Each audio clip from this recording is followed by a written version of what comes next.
Halo, apa kabar semua? Kembali dengan Putu Reza di Project Review. Dan di tangan saya sekarang ini dia Samsung Galaxy M62. Dari tahun ke tahun, seri M Samsung memang selalu terkenal dengan baterai yang besar. Tahun lalu ada M51, sekarang ada M62, mungkin selanjutnya M73, nggak ada yang tahu. Cuma ya gimana pun, ya itu dia, baterainya gede. Tapi emang cuma bisa itu doang?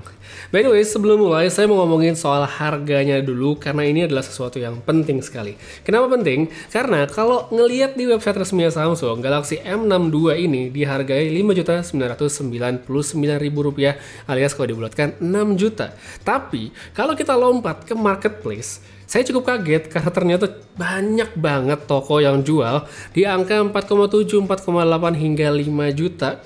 Yang artinya selisihnya itu sekitar 1 jutaan. Jauh banget ya selisihnya. Nah, dari info yang saya tahu, katanya ini tuh kejadian karena memanfaatkan flash sale-nya Galaxy M62, dimana waktu itu adalah dibundling sama Galaxy Buds Pro. Jadi worth it banget sebenarnya dengan Galaxy Buds Pro, sehingga handphone-nya banyak yang jual dengan harga lebih murah. Cuma mau gimana pun ya, walaupun sebenarnya cukup disayangkan ya dari segi Samsungnya, tapi untuk para konsumen tentunya ini adalah hal yang sangat positif karena ya itu dia, harganya jadi lebih terjangkau. Dibandingin Galaxy M51, Galaxy M62 ini ada perubahan dari segi desain. Dari yang sebelumnya polosan, sekarang dikasih pola garis-garis serta warnanya itu gradasi. Lebih eye-catching dan fresh, tapi ini lebih baik atau enggak sebenarnya kembali pada preferensi masing-masing. Ukuran handphonenya masih gede, dan kalau ditambahin pakai casing itu bakalan lebih terasa lagi gedenya di tangan. Jadi kalau buat mereka yang punya tangan kecil atau nyari kenyamanan handphone dengan satu tangan, mungkin bakal kurang cocok sama Galaxy M62. HP ini juga lumayan berat pas saya timbang dan dibandingkan sama handphone lainnya, tapi wajar banget karena baterai yang dibawa emang ekstra. Oh ya, info penting juga nih, kalau Samsung tidak melengkapi Galaxy M62 dengan casing serta plastik anti gores. Jadi semua tuh mesti beli sendiri. Oleh karenanya kalau kamu berminat untuk membeli handphone ini, sekalian juga tuh browsing perintilannya supaya bisa langsung dipakai dengan nyaman. Buat tombol, baik power sekaligus sensor sidik jari, lalu ada tombol volume, semuanya itu di sisi kanan perangkat. Terus di bagian bawah ada USB-C, ada jack audio serta speaker. Speakernya sendiri ini cuma ada satu aja, jadi buat yang mungkin punya preferensi handphone itu punya dual stereo speaker, yang ini nggak ada. Kemudian untuk slot SIM card, posisinya ada di pojok kiri atas dengan konfigurasi triple slot yang banyak disukai oleh konsumen Indonesia. Lanjut, sekarang kita ngomongin ke layarnya. Secara kualitas, Samsung emang selalu bagus di sektor ini. Di Galaxy M62 ini ada panel Super AMOLED Plus dengan resolusi Full HD+, tapi tidak ada refresh rate tinggi alias masih 60 Hz saja. Kekurangan sebenarnya relatif sih, karena walaupun memang standar industri sudah naik dan memang banyak juga yang mencari refresh rate tinggi di layar handphone, cuma dari yang saya tahu ya masih banyak juga sih, nggak kalah banyak mereka yang tidak menjadikan refresh rate layar sebagai prioritas dalam memilih handphone. Jadi ya marketnya tetap ada. Nah, sebaliknya kalau kita ngomongin visual, di mana ya semua orang pasti pingin visual yang bagus. Nah, Samsung bisa mendeliver atau menyajikannya dengan baik lewat handphonenya ini. Baterai 7000 mAh, ya ini adalah nilai jual utama dari Galaxy M62. Kapasitasnya gede banget emang. Ini pun bukan pertama kali ya Samsung ngebawa kapasitas segede itu, karena di Galaxy M sebelumnya yaitu M51 angkanya sama. Nah, karena kapasitasnya sama, Galaxy M62 ini sama bikin capeknya kayak M51. Bukan capek nggak enak dipakai, tapi capek banget untuk ngabisin baterainya. Saya sendiri udah menggunakan Galaxy M62 kurang lebih selama 2 minggu terakhir, selama masa pengujian, sempat juga jadi daily driver sekitar 1 minggu. Dan beneran, saya emang kesulitan sekali untuk menghabiskan baterainya dalam 1 hari. Padahal, skema pemakaian saya nggak berubah dibanding biasanya, yang mana itu kalau kayak di handphone saya yang lain, iPhone 12 Pro lah misalnya, itu udah pasti ketemu colokan lebih dari sekali, bahkan bisa 2 kali dalam sehari. Jadi emang ini baterainya tahan lama, screen on time oke, standby-nya apalagi mantap banget. Jadi ini cocok banget handphonenya bagi mereka yang sangat mobile atau males bawa powerbank kemana-mana, tapi yaitu pingin baterai yang gak habis-habis. Terus untuk charging, di sini Samsung ngasihnya 25 watt ya, mungkin ya untuk standar zaman sekarang udah nggak terlalu kenceng, tapi 25 watt ini udah cukup banget supaya bisa mengisi lebih cepat dan nggak perlu ditinggal tidur, karena itu dia, kapasitasnya gede banget. By the way, untuk performa handphonenya sendiri, Galaxy M62 nggak ngecewain seperti ponsel kelas mid-range ya. Memang kalau kita ngelihat deretan spesifikasi ini nggak seluar biasa, nggak se-fancy merek sebelah, tapi dengan apa yang ada, Ini saya rasa udah memenuhi kebutuhan sehari-hari. Nggak lag, lambat, atau semacamnya yang bikin experience pemakaian jadi jelek. Dipakai sebagai alat komunikasi pasti lancar, buat sosial media nggak masalah, main game juga oke. Oke dalam artian bisa lancar dengan performa yang mencukupi, karena perlu diingat, handphone ini target marketnya memang bukan gamers. Kalau cuma sekedar buat main Ragnarok X, saya sih nggak ada masalah. Dan untuk pembahasan terakhir, seperti biasa di sini ada kamera. Seperti tadi udah pada lihat, ada 4 lensa di bagian belakang dari Galaxy M62.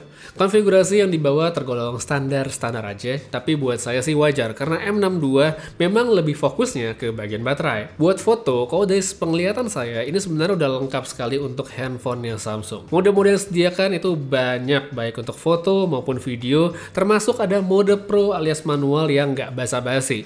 Buat yang pakai handphone Samsung mungkin udah ngerti ya maksud saya, karena biasanya Pro atau mode manual di handphone Samsung kelas mid-range itu nggak selengkap ini. Lalu buat video di sini ada resolusi up to 4K di depan maupun belakang, sedangkan Super Steady hanya untuk kamera belakang. Dengan menggunakan kamera belakang, hasil foto dari Galaxy M62 pada kondisi pencahayaan yang cukup tentunya udah bagus. Secara garis besar tidak ada keluhan karena yang esensial itu terpenuhi. Warna yang didapatkan baik, detailnya juga ada seperti yang bisa dilihat dari foto bunga atau pelang rambu lalu lintasnya ini, dan juga ada kemampuan dynamic range yang memadai untuk kelasnya. So far, so good, nggak ada masalah. Untuk ultrawide di sini juga oke pada beberapa kesempatan, meskipun kalau dari segi detail nggak akan sebaik lensa utama. Galaxy M62 juga kalau kita lihat ya di kameranya menyediakan tombol untuk 2 kali zoom, tapi ini hanyalah digital zoom, bukan optical. Hasilnya cukup jika memang dibutuhkan, tapi jangan ketinggian ekspektasi karena namanya juga cuma zoom digital. Next, untuk low light, di situasi ini Galaxy M62 bisa bagus, tapi bisa juga nggak bagus. Bagusnya dulu deh. Dengan pencahayaan yang nggak super gelap seperti outdoor yang masih ada lampunya, hasil foto masih terbilang memadai untuk di-share atau di-posting. Emang, ini kalau dilihat detailnya menurun banget, bahkan pada sebagian jadinya malah nggak bagus. Tapi nggak selalu juga ya, karena saya pun bisa mendapatkan foto yang ternyata bagus, seperti pada makanan ini yang padahal pencahayaannya cuma lampu rumah biasa. Terus kalau kita ngomongin low light pasti harus juga nyinggung yang namanya night mode, dan ya ada di sini di handphonenya tersedia. Perbandingan hasil bisa langsung dilihat sekarang.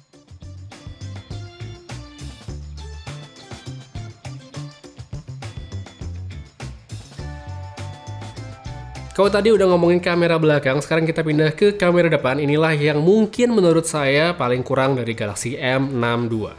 Secara spek sebenarnya kelihatan bagus, tapi entah gimana saya juga sulit ya dapetin foto yang tajam sekalipun pada pencahayaan yang bagus.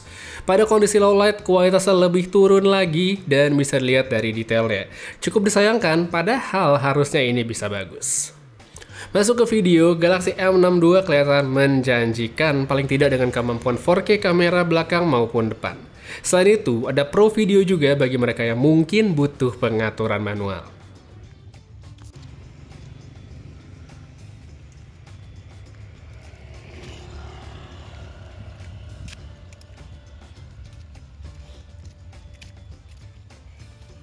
Oke, jadi ini dia kamera depannya Samsung Galaxy M62. Saya bawa jalan-jalan di pagi hari ya, kamera depan dan ini cerah banget. Jadi mestinya ini adalah kualitas terbaik yang bisa kamu lihat dari video kamera depannya Galaxy M62. Menurut kamu gimana, oke atau enggak? Dan habis ini kita coba pindah ke low light, kita lihat gimana perbandingannya.